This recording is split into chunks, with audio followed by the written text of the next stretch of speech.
बाज चूजे पे झपटा, उठा ले गया। कहानी सच्ची लगती है लेकिन अच्छी नहीं लगती। बाज पे पलटवार हुआ, कहानी सच्ची नहीं लगती लेकिन खुदा कसम बहुत अच्छी लगती है। नमस्कार, मैं जयप्रकाश। भारत की वित्त मंत्री भ्रष्ट हैं, कंपनियों से वसूली करती हैं और इसके राज जनता से छुपाती हैं। और इस गैंग को चलाने के लिए उन्होंने ईडी को अपने गुर्गे की तरह इस्तेमाल किया। यानी मनीष सिसोदिया, अरविंद केजरीवाल, हेमंत सोरेन, संजय सिंह जैसे नेताओं को जेल में डालने वाला प्रवर्तन निदेशालय यानी ईडी वसूली गैंग की सरगना के लिए गुर्गे यानी लठैत की तरह काम करता है। कितना खराब लगता है यह सब बोलना और सुनना, लेकिन यह सब मेरे ख्याल नहीं है, बल्कि यह सब उस एफआईआर में लिखा जाने वाला है जिसे देश की शुद्धतावादी वित्त मंत्री मैडम निर्मला सीतारमण के नाम पर तैयार किया जा रहा है। भाजपा कर्नाटक के सीएम पर एफआईआर का जश्न मना ही रही थी कि उसी कर्नाटक से उसके लिए एक बेहद बुरी खबर आ गई। मोदी सरकार में वित्त मंत्री निर्मला सीतारमण पर एफआईआर दर्ज करने के आदेश हो गए हैं और बीजेपी इसे बदले की राजनीति भी नहीं बोल सकती, क्योंकि सिद्धारमैया पर एफआईआर तो भाजपा के गवर्नर के आदेश पर हुआ, लेकिन लहसुन प्याज न खाने वाली ब्राह्मणी निर्मला सीतारमण के खिलाफ एफआईआर कोर्ट के आदेश पर होने जा रहा है। आरोप जानते हैं क्या है? चुनावी बांड के जरिए उगाही करने का आरोप है। और भी प्यार मोहब्बत वाली वसूली नहीं, जबरन वसूली का आपराधिक साजिश के साथ अब खेल पलट गया है। जिस सिद्धारमैया का इस्तीफा बीजेपी मांग रही थी, वही सिद्धारमैया और निर्मला सीतारमण का इस्तीफा मांग रहे हैं। चलिए समझते हैं इस पूरे मामले को, जो वित्त मंत्री और मोदी के गले की फांस बन गया है। देखिए, बंगलुरु की जनप्रतिनिधि अदालत ने देश की केंद्रीय वित्त मंत्री के खिलाफ याचिका पर सख्त एक्शन लेते हुए एफआईआर दर्ज करने का आदेश दिया है। जनाधिकार संघर्ष परिषद ने वित्त मंत्री के खिलाफ अदालत में जो आरोप लगाए हैं, वैसे आरोप भारत के इतिहास में किसी भी वित्त मंत्री के खिलाफ नहीं लगाए गए हैं। जनाधिकार परिषद का कहना है कि चुनावी बांड के जरिए देश के वित्त मंत्री ने जबरन पैसे की वसूली की। हालांकि अभी इस मामले की सुनवाई 10 अक्टूबर तक के लिए स्थगित कर दी गई है, लेकिन यह मामला कई राज्यों में जारी और होने वाले विधानसभा चुनाव से पहले भाजपा और नरेंद्र मोदी के खिलाफ मुद्दा बन सकता है। जरा इसकी गंभीरता का अंदाजा लगाइए, क्योंकि अगर निर्मला सीतारमण वसूली कर रही थी तो अकेले तो कर नहीं रही थी, कैबिनेट की मंजूरी के साथ आया था चुनावी बांड, जिसके अध्यक्ष होते हैं प्रधानमंत्री। मतलब भले इस केस में कुछ हो या ना हो, लेकिन जब तक अंतिम फैसला नहीं आता, भ्रष्टाचार और वसूली के मामले में मोदी और निर्मला सीतारमण का नाम घिसता रहेगा। जनाधिकार परिषद के सह अध्यक्ष आदर्श सैयर ने अपनी याचिका में कहा है कि वित्त मंत्री निर्मला सीतारमण ने चुनावी बांड के माध्यम से डरा धमकाकर जबरन वसूली की है। इलेक्टोरल बांड की शुरुआत साल 2018 में की गई थी। नरेंद्र मोदी सरकार के पहले फाइनेंस मिनिस्टर अरुण जेटली इसके शिल्पकार थे। तभी से इसे लगातार चुनौती मिल रही थी। मशहूर वकील प्रशांत भूषण पहले दिन से ही चुनावी बांड को असंवैधानिक बता रहे थे। आखिरकार 2024 में सुप्रीम कोर्ट ने मैराथन बहस के बाद इसे असंवैधानिक करार दिया था, और न केवल असंवैधानिक माना था, बल्कि इस पर पूरी तरह से रोक लगा दी। इसके साथ ही कोर्ट ने बांड बेचने वाले स्टेट बैंक को इलेक्टोरल बॉन्ड का सारा डेटा सार्वजनिक करने का आदेश दिया। इसे रोकने के लिए मोदी सरकार ने सारे हथकंडे अपना लिए, अपने सारे घोड़े खोल दिए, लेकिन अंत में उसे हथियार डालना पड़ा। 21 मार्च को सारा डेटा सामने आया। इससे पता चला कि 2018 से 2023 तक देश की 771 कंपनियों ने 11,444 करोड़ के बांड खरीदे थे। ट्रेडिंग कंपनियों ने सबसे ज्यादा 2,955 करोड़ के बांड सियासी दलों पर लुटाए।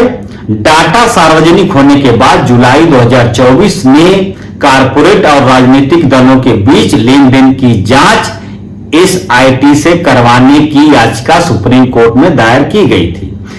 अब जन अधिकार संघर्ष परिषद का कहना है कि इलेक्टोरल बॉन्ड योजना में गोपनीयता क्लॉज का फायदा उठाते हुए वित्त मंत्री निर्मला सीतारमण ने तमाम कंपनियों और लोगों को भाजपा के लिए चुनावी बॉन्ड खरीदने पर मजबूर किया।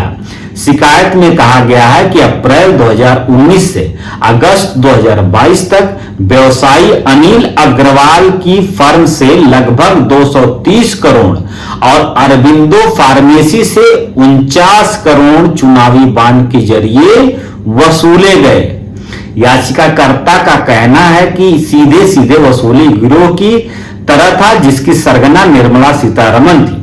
चुनावी बॉन्ड के जरिए जबरन वसूली के मामले में जेएसपी के सह अध्यक्ष आदर्श सैयद ने पिछले साल यानी अप्रैल 2023 में 42वें एसीएमएम कोर्ट का रुख किया था। वहीं से यह मामला पीपुल्स रिप्रेजेंटेटिव कोर्ट के पास पहुंचा और पीआरसी ने जनाधिकार संघर्ष की दलील पर गौर करते हुए कहा कि एफआईआर तो दर्ज होनी चाहिए, जांच तो होनी चाहिए, तो एफआईआर दर्ज होगी कहां? तो कोर्ट ने बंगलुरु के ही तिलक नगर पुलिस स्टेशन को वित्त मंत्री के खिलाफ एफआईआर दर्ज करने का हुक्म दिया है। जनाधिकार परिषद ने तो वित्त मंत्री के साथ ही कई और नेताओं के खिलाफ भी शिकायत की थी और याचिका में कहा गया कि निर्मला सीतारमण के साथ साथ बीजेपी के राष्ट्रीय अध्यक्ष जेपी नड्डा, बीजेपी के तत्कालीन कर्नाटक अध्यक्ष नलिन कुमार कटील, बीवाई विजयेंद्र के खिलाफ भी मामला दर्ज होना चाहिए। शिकायत में कहा गया है कि आरोपी नंबर 1 यानी वित्त मंत्री निर्मला सीतारमण ने विभिन्न कारपोरेट्स, उनके सीईओ, एमडी आदि के यहां छापे मारने, जब्ती करने और गिरफ्तारियां करने के लिए आरोपी नंबर 2 यानी ईडी की सेवाएं ली। आरोपी नंबर 1 की ओर से की गई शुरुआत से आरोपी नंबर 2 की छापेमारी के डर से कई कारपोरेट्स और धन कुबेर को कई करोड़ रुपए के चुनावी बॉन्ड खरीदने के लिए मजबूर किया गया, जिसे आरोपी नंबर 3 और आरोपी नंबर 4 यानी जेपी नड्डा और नलिन कुमार कटील ने भुनाया। इन दलीलों के बाद कोर्ट ने आदेश दिया कि आरोपी नंबर 1 यानी निर्मला सीतारमण और उनके लिए गुर्गे की तरह काम करने वाले आरोपी नंबर 2 यानी ईडी दोनों के खिलाफ एफआईआर दर्ज करो। कमाल की बात तो यह है कि वसूली के ऐसे संगीन आरोपों के बावजूद वित्त मंत्री ने लोकसभा चुनाव से ठीक पहले इलेक्टोरल बॉन्ड स्कीम फिर से लाने के संकेत दिए थे। निर्मला सीतारमण ने हिंदुस्तान टाइम्स को दिए गए इंटरव्यू में कहा था कि अगर हम सत्ता में आए तो इलेक्टोरल बॉन्ड स्कीम को फिर से वापस लाएंगे। इसके लिए पहले बड़े स्तर पर सुझाव लिए जाएंगे। हालांकि कांग्रेस समेत कई विपक्षी दलों ने उनके इस बयान पर कहा था कि अब बीजेपी लोगों को कितना लूटना चाहती है। चुनाव आयोग ने 14 मार्च को इलेक्टोरल बॉन्ड का जो डाटा अपनी वेबसाइट पर जारी किया था उसके मुताबिक भाजपा सबसे ज्यादा चंदा लेने वाली पार्टी है। 12 अप्रैल 2019 से 11 जनवरी 2024 तक पार्टी को सबसे ज्यादा 6,060 करोड़ मिले। लिस्ट में दूसरे नंबर पर तृणमूल कांग्रेस है, उसे कुल मिलाकर 1,609 करोड़ मिले। कांग्रेस पार्टी तीसरे नंबर पर है, उसे इलेक्टोरल बॉन्ड से केवल 1,421 करोड़ मिले थे। मतलब पहले और दूसरे नंबर का अंतर देखिए, भाजपा को लगभग 6,000 करोड़ और टीएमसी को 1,600 करोड़। उसी समय से यह बात लगातार सामने आ रही है कि यह सीधा सीधा भ्रष्टाचार का मामला है। पैसा दो, काम लो, लेकिन बीजेपी इसका बचाव करती रही है। विरोधियों ने कहा कि कई मामले ऐसे हैं जिनमें कंपनियों ने भाजपा को चंदा दिया और दूसरी तरफ से उसे भाजपा शासित राज्यों ने उसके सैकड़ों गुना रकम का टेंडर मिला, ठेका मिला। मतलब आरोपों के मुताबिक यह एक तरह से सीधे सीधे रिश्वतखोरी का मामला है। कई ऐसी कंपनियां भी सामने आई हैं जिन्होंने अपनी कुल नेटवर्थ का एक बड़ा हिस्सा इलेक्टोरल बॉन्ड में दे दिया। फ्यूचर गेमिंग नाम की एक कंपनी ने 1368 करोड़ का चंदा दिया। दूसरे नंबर पर मेगा इंजीनियरिंग है जिससे सरकार ने से हजारों करोड़ों का टेंडर मिला, उसने 966 करोड़ का चंदा दिया। वहीं क्विक सप्लाई ने 410 करोड़, वेदांता ने 400 करोड़ और हल्दिया एनर्जी ने 377 करोड़ का चंदा दिया था। अब इस चंदा खोरी को ही जबरिया वसूली कहा जा रहा है और इसकी सरगना बताया जा रहा है वित्त मंत्री को, देश की वित्त मंत्री को। अब कर्नाटक के मुख्यमंत्री सिद्धारमैया ने पूछा है कि कर्नाटक भाजपा के नेता सीतारमण के इस्तीफे के लिए कब प्रदर्शन और मार्च करेंगे। अगर निष्पक्ष जांच होती है तो पीएम मोदी और कुमार स्वामी को भी इस्तीफा देना चाहिए। काश आरोपों और नैतिकता के बीच का रिश्ता इतना ही सीधा और सरल होता। इस वीडियो में बस इतना ही। देखते रहिए टीआर न्यूज। नमस्कार। मेरे चैनल को सब्सक्राइब करें, लाइक करें।